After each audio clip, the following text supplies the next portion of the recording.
Здравейте, приятели! Днешното видео ще бъде нещо като апдейт на първото ми видео за брекетите. По-точно ще ви говоря за моят опит през последните 2 месеца, откакто съм с брекети.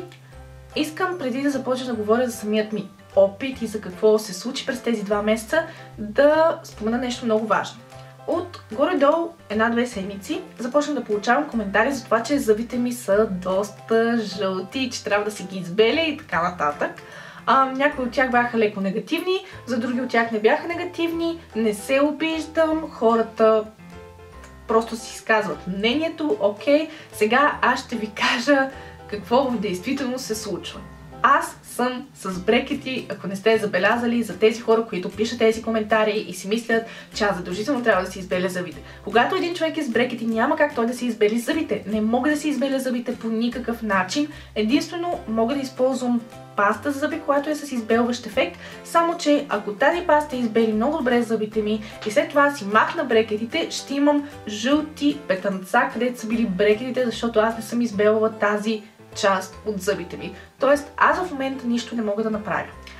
Второ, да, мога да кажа, че леко зъбите ми са съвсем леко по-отцветени от преди да си сложа брекетите. Не знам защо това се е случило. Мия си много добре зъбите. 2 пъти съм ходила вече при ортодонтката ми, 2 пъти и 2 пъти тя ми каза, че е изключително доволна от хигиената ми. Наистина аз си мия зъбите по 3 пъти на ден. Горе-долу повече от всеки нормален човек си мия зъбите много добре. И третото нещо, което искам да кажа е, че тези ластици, които са върху всеки един брекет, те са безцветни и с времето се отцветяват и въпреки, че тя ги сменя всеки месец, горе-долу след една седмица те вече са отцветени. Затова на вас може да ви изглеждат малко жълти и затова може да придават доста жълт оттенък на зъбите ми, за съжаление. В момента вчера бях при ортодонтката и тя ми сложи едни, които са с много лек син оттенък. Те не може да се видят буквално, че са с син оттенък, но да се надяваме, че горните предни зъби няма да ми се отцветяват както нормално. Може би са малко по-жълти зъбите ми от обикновено, но пък след 1 година ще имам перфектна усмивка и най-вероятно и по-бели зъби, защото наистина планирам да си избеля професионално зъбите, след като махнем брекетите. И така, съжалявам, ако толкова ви е неприятно да ме гледате, не ме гледайте или ме гледайте в очите, все пак хората се гледат в очите. И така, няма какво друго да кажа, нека продължим към същината на това видео. Имам, честно казано, много неща, които искам да ви кажа. Доста неща се случиха от последното видео и ще започна с това, че след цялата история, в която ви разказах в първото видео, която, ако не сте гледали, гледайте него, защото няма да говоря за нещата, които съм говорила в миналото видео, защото за това го има то. Това, което стана, може би малко след като направих онова видео или не знам кога точно, не си спомням, е, че се ударих в устата като най-големия идиот на света с лаптопа.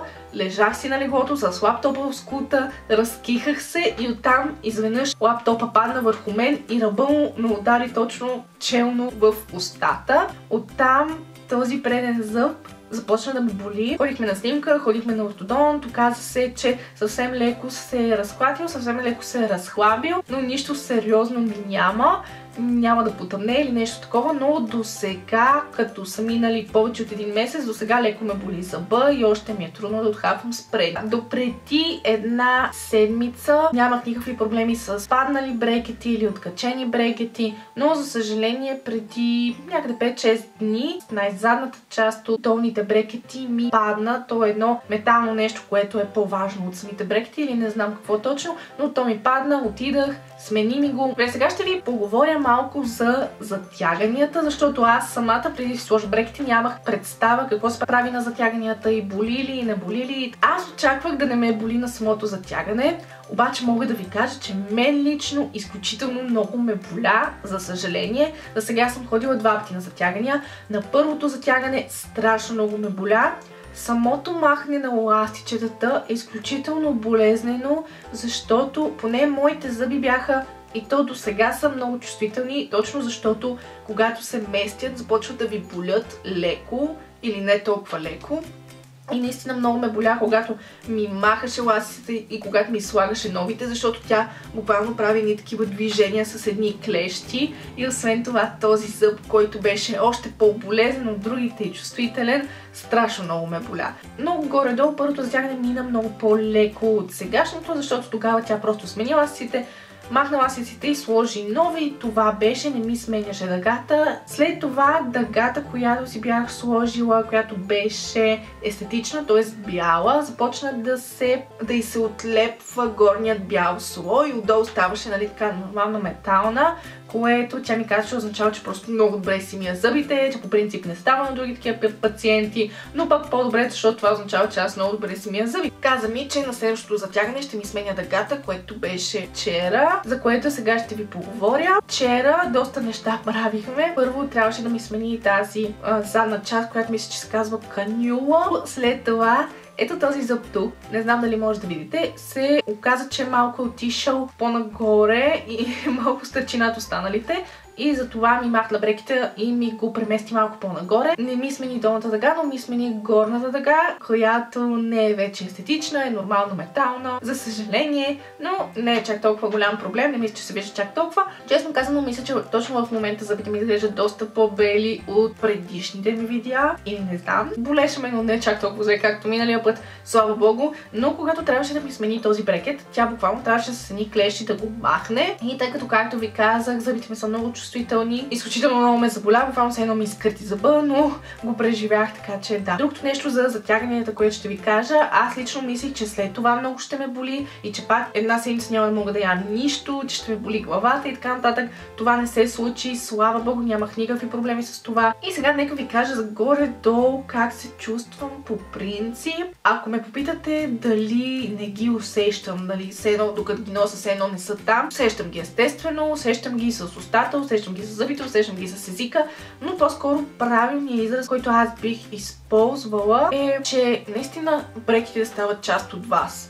И че наистина се научават да живеете с тях. Не ми пречат толкова, само когато ям. Естествено, храната ми много се запречва отгоре на горната челюст и отдолу на долната и горе-долу между зъбите. И така, че наистина носете си от тези малки мини интердентални четки, докато сте навън, защото ми се е случило 1 час с езика да се опитвам да си махна някоя храна между зъба и е супер неприятно, супер awkward за другите хора и така нататък. Горе-долу нямам проблем, не ме боли, свикнах си с тях вече, нямам проблем хората да ме виждат с тях, по никакъв начин не съм притеснена от тях, така че наистина научавате се да живеете с тях. Аз мисля, че точно това, че не се махат, помага супер много, защото ако беше някой апарат като Invisalign, например, който се маха дори за 2 часа или за 1 час през деня, вие винаги ще го усещате по гаден начин, винаги ще ви е неприятно, защото той не е част от вас. А това, когато е част от вас, наистина свиквате с него. Сега за неприятната част, която ми се случи е, както ви казах, вчера бях пак на ортодонт и трябваше да ми смени тази канюла. И за съжаление ми каза, че съм имала много слюнка, че много трудно се е залепил, че може да се откачи.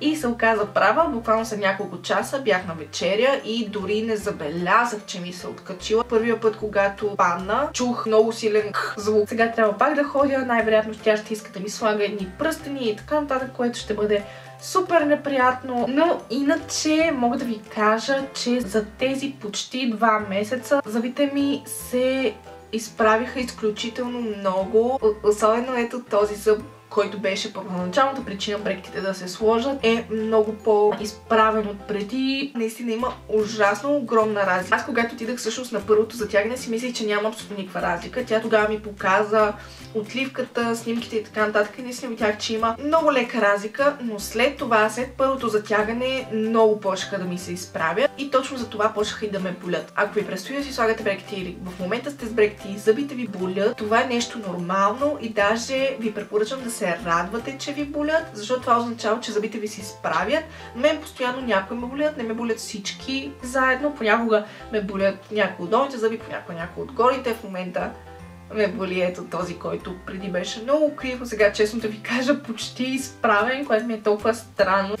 Така че това мисля, че беше всичко, което исках да ви кажа. Надявам се видеото да ви е било полезно за тези от вас, които им предстои или с брекети в момента. Пишете ми в коментарите с ваши преживявания, въпроси, всичко, което искате да ми кажете относно брекети и такива неща. Също така, наистина, ако е било полезно за вас видеото, харесайте го, абонирайте се за мен, ако още не сте. В описанието ще има линкове към профилите ми в социалните мрежи, ако искате да ме последвате там. Това беше от мен за днес. Чао, чао и до следващия път!